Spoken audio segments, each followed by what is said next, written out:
we're going to try using regular expressions for this program. So if you haven't already, you're going to need to import RE. And I'm going to play around in the REPL with some of these ideas. So let's try that. I'm going to import RE. And I want to create, first off, I'm looking for the consonants at the beginning of the string. And now I'm going to take every string that's coming in and I'm going to convert it to lowercase. So I don't have, so I could list out all the 21 consonants in lowercase if I want. I could type them, but I'd like to introduce you to a way to use a list comprehension with a guard so that we could do this with code. And to do that, I need to import the string module. Um, and now if you remember, I can say string um, lowercase ASCII or ASCII lowercase. And that will give me all of the lowercase letters, but I don't want the vowels. So how could I write this in a way with a bit of code to get back just the ones that are consonants? And so we've already done a couple things where we've had to identify the vowels. And we've seen this idea that we can say the character is not in the string of vowels. So I'm going to, if I type this out, char or C, for C in string um, uh, ASCII lowercase. If I were to just write that, then I'm creating a list of all of the characters, which is really no different than just saying list string ASCII lowercase. But I'm doing this so that I can say if C not in A, E, I, O, U. So now I'm using a list comprehension with this extra bit on the end, an if statement, if C is not in A, E, I, O, U. And now you see I'm getting back just the consonants. I'd like to get those back as a string. So I know I can take that back. I'm going to assign this to the variable called consonants. And I'm going to say join those back together. And that gives me consonants. So those are just the consonants in ASCII lowercase.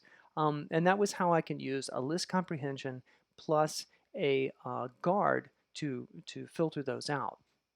The longer way to write this would be to iterate for C in the lowercase. If that C is not a vowel, then add it to the consonants.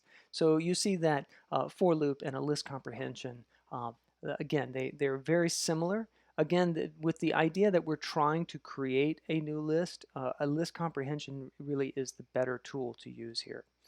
Okay, so all of that, I told you that story so that we could use consonants, and we're going to try to create a pattern. I'm going to come. So the idea of regular expressions is that we're looking for patterns of text, and we're going to use this regular expression language to describe those patterns.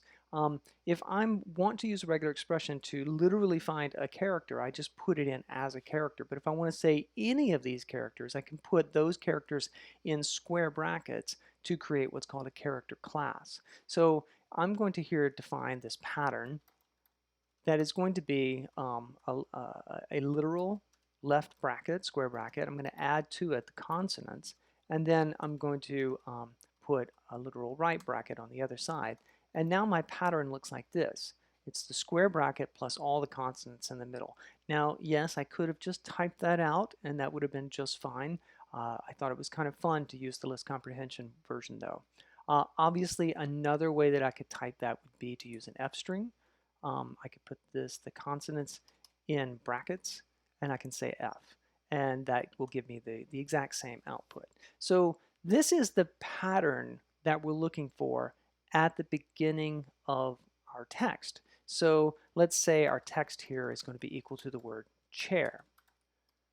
There are two methods that we can use from the regular expression module, two functions that we can use to find a pattern in a given piece of text. One is called re-match, and the other is called re-search, and I get them confused all the time, and so I've just always decided, match will always look for a match at the beginning of the string, which is perfect for here.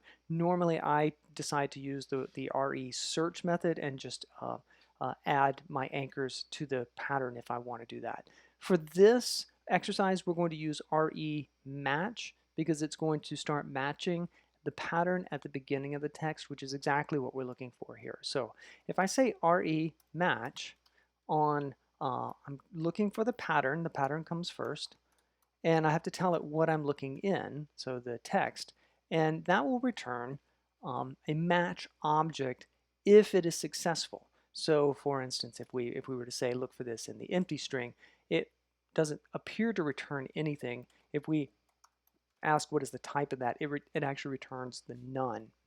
So if there is a match, if the match is successful, we get back a match object. Let's go back and we run that. We see what is the type of that. It is a class re.match object. And we can use that, that match object to get at more information about the match. Here we see that it matched the character C. So we told it match um, any of these characters at the beginning, and it successfully matched the character C. Um, and we see here, that's what I'm showing here. And what we'd like to do is actually match one or more. And so if you were starting to think about like the way we use in args equals plus with argparse to say one or more, we actually use the same idea here. Our pattern is going to have a plus sign in it. So I'm going to go back here and redefine this pattern to have a plus. So we're saying the character class composed of all the consonants, and then the plus comes on the outside after the character class to say one or more any of these things. And if we run that on our pattern, we see now it matches CH, which is perfect. It has given us the first part is found the first two consonants on the text. And so now we know that that's a match. What happens if we try to match this against the string apple? Well, again, it looks like nothing happened. And what we got back, if we say what's the type of that, we got back none. So we need to figure out a way to make this optional. And that's what we're going to talk about in a minute.